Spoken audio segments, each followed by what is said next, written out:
మహబూబ్నగర్ జిల్లాలో రైతు దినోత్సవం సందర్భంగా రాష్ట్ర ముఖ్యమంత్రి రేవంత్ రెడ్డి శనివారం పర్యటించనున్నారు.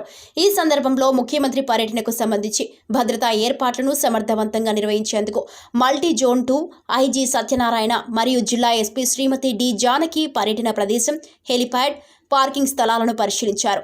వాసవి కన్వెన్షన్ హాల్ నందు పోలీసు అధికారులకు మరియు సిబ్బందికి ప్రత్యేక బ్రీఫింగ్ కార్యక్రమం నిర్వహించారు.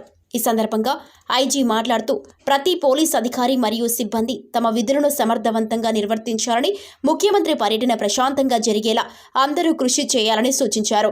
విభాగాల వారీగా బాధ్యతలు కేటాయించడంపై స్పష్టమైన మార్గదర్శకాలు అందించారు. భద్రతా ఏర్పాట్లకు సంబంధించి ముఖ్యమైన సూచనలు చేశారు.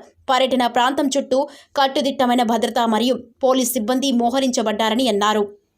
రైతులు మరియు ప్రముఖులకు ప్రత్యేక ప్రాధాన్యం, భద్రతా ఏర్పాట్లలో సమన్వయానికి కమ్యూనికేషన్ వ్యవస్థను బలోపేతం చేయడం, శాంతి భద్రతల పరిరక్షణ, ఎలాంటి లోపాలు లేకుండా చర్యలు చేపట్టడం, ఈ పర్యటన ప్రజలకు సఫల్యంగా ముగిసేలా ప్రతి ఒక్కరూ తమ పాత్రలో నిబద్ధతతో వ్యవహరించాలని ఐజీ సూచించారు.